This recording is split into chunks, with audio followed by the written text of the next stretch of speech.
Okay, so here's my breakdown and analysis of my 1-minute Oner short film called The Case. Okay, so the purpose behind this movie was to show that even if you're by yourself, stuck in quarantine, you can still make a cool movie. So with that being said, this movie is made to look like a Oner, so the whole thing looks like it's done in one shot. And that's done completely by myself, with different camera movements and 2 characters. The inspiration behind this came from a few media text examples.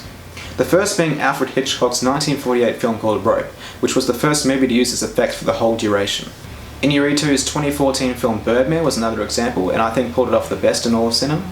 As well as most recently Sam Mendes' war film 1917, which came out last year, which also utilises this effect for the whole duration. Some TV examples would be True Detective, which used this Oner effect for a whole scene in the first season. Netflix's Daredevil utilises the Oner scene in all 3 seasons. As well as Mr. Robot, which utilised this shot for a whole episode in season 3. The purpose behind having Oner means there's no cuts, which builds up that intensity as we're always following the characters, and I felt that was really effective for the film that I was trying to present. So in the film, character 1 is first seen washing the blood from his hands in the sink, and originally this was actually the second shot, but due to the Oner effect we couldn't get close enough to the bathroom to actually see the blood coming from his hands. So with that, the whole move kind of looked pointless, and with the Oner effect we can't really waste any time, so what we did was we put the second shot first. This change actually worked really well for the first shot of the film. Showing the blood coming from his hand really conveyed the stakes that the film's going to take. Okay, so there's 2 light sources in this scene. One being the key light, which is actually the bathroom light, as well as one LED with a blue gel placed on it, kind of to give more of a blue look in the scene. Okay, so this is where the first hidden cut in the film occurs. Basically, in the raw footage the camera pans to the right and nothing occurs. Okay, so with the second shot what we do is we mimic the same movement of the first shot, and as the camera pans there's a lot of motion blur. Hidden between that motion blur we cut the 2 clips together so they look like they're there seamlessly, like one shot. So in between this what I did was set the tripod up in the position I wanted it to beforehand, and that way we could take it back into the bathroom and sit it down without the proper composition that we want. Some VFX was also used to make the shot look like it was one take. So basically I pan the camera to the right but I'm still in the shot, and this is done by me acting 3 seconds after the shot should be done. I'm briefly going to explain how I did this in After Effects. So we see this clip here, this is me washing the blood off my hands, and then here, the next clip on top here, this is the cut of the pan of the camera moving away. So how I saw this effect was, with this clip, I added the last few seconds and put it on the top here. So we unhide it, you can see my hand back there. And I got the masking tool and basically drew around my hand. So we go to the masking properties. We'll see I've keyframed it, so throughout the whole time I've drawn over my hand, so that's the only thing in the shot is my hand. And that basically sells the effect that I'm still in the shot even though it's panning and I'm actually moving it. I'm not done yet, there's a few other things that make this look realistic. So if we go to the transform panel, we can see I also positioned it. So this way, when I position it, I keyframe it so I'm in the same spot the whole time. This way it looks like I'm still there, even though the camera's panning. And finally, we have an effect of motion blur. So that way, when the camera starts to pan, we blur out the hand as well, so it looks like it's hidden in the blur itself. And that's how I sold the effect of me still being in the shot while I pan it. Now with this, basically the whole thing looks a lot more realistic, and then there's more people working on it in one person, instead of having to move out of the frame before the camera can actually move. The shot continues as the camera exits the bathroom and goes down the hallway. The camera is then placed down at the front of the bedroom. The whole lighting situation between these 2 shots are really inspired by neo-noir cinematography. Some examples could be from Drive and Nightcrawler. Looking at the raw footage, you can't really see the style, so once we added a colour grade, we brought out the saturation and the vibrance in the scene, adding to that neo-noir look. At this point, the camera pans to the right, and like before, we use a hidden cut in the motion blur. So the camera pans to the right to nothing, and in between that motion blur, once again, we mimic that same movement and put it in the composition we want for the shot. Once this is done, the camera keeps rolling, and I change in the costume of character 2 and sit down in the position I need to act.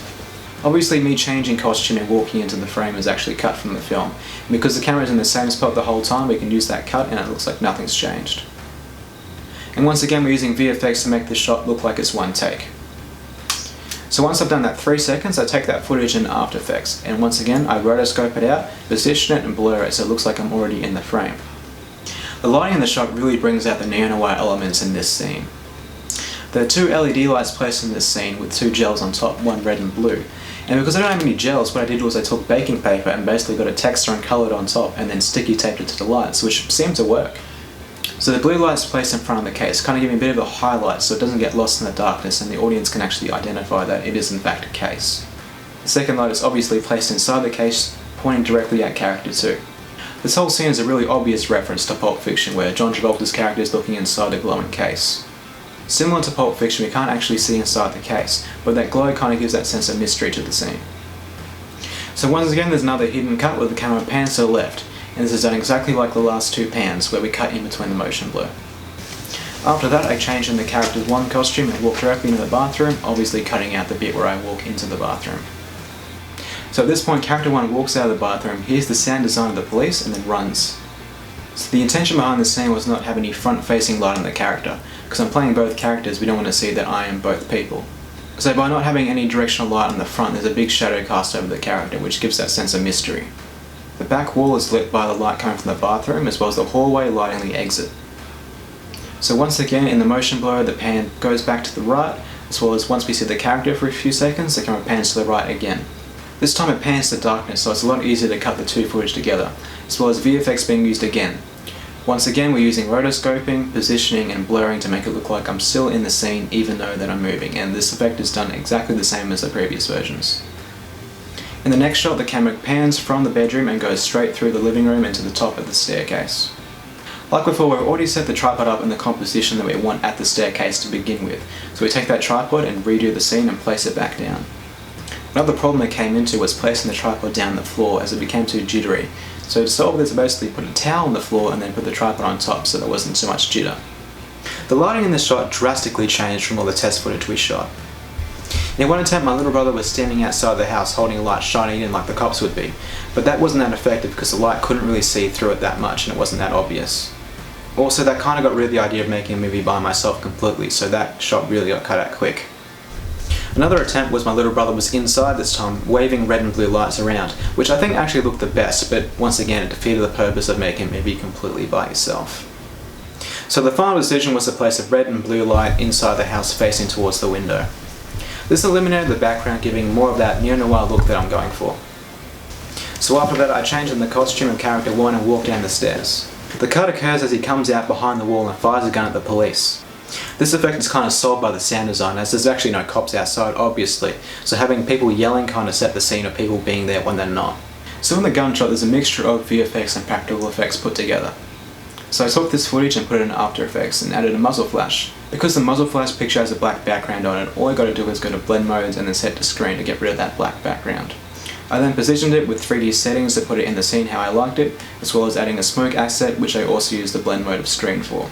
What really sells this effect is the use of practical light. So basically I have an LED light next to me and I flick it on when I shoot the gun.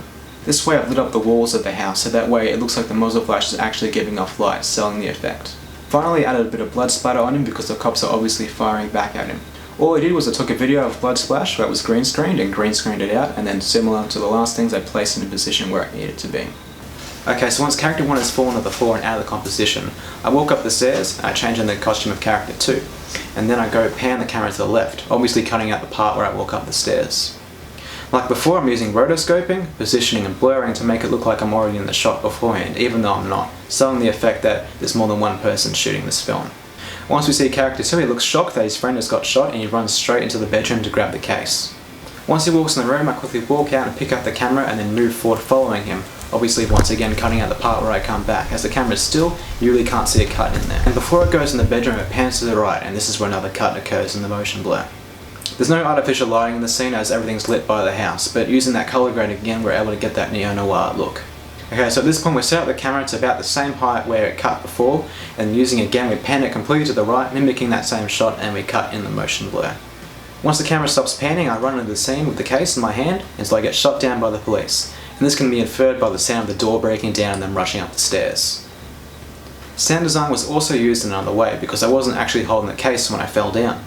I recorded the audio afterwards and then just placed it on the clip, so when I fell down I didn't have to fall with the case on me. The hardest camera movement in this film actually came from this point, where I had to unlock the base plate from the tripod and go handheld. Unlocking the base plate really wasn't an option because there'd be too much jitter in the footage. So to fix this situation, I basically just placed the camera on top of the tripod without any connections. That way I can just pick it up and go handheld without any jitter in the footage. So basically when the camera gets picked up and goes to handheld, it goes forward a little bit and then it goes straight down, cutting in the motion blur. Okay, so at this point I place the case down in the shot where it needs to be, as well as placing the tripod down in a lower position.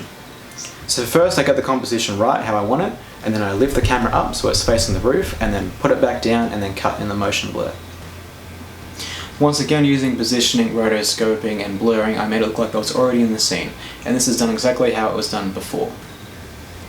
So with the final reveal, we actually see what's inside the case, and that's obviously the toilet roll. This whole thing gives reference to the pandemic as well as comedic contrast for the ending. The tone change between comedy and thriller really helped sell a memorable ending for this film.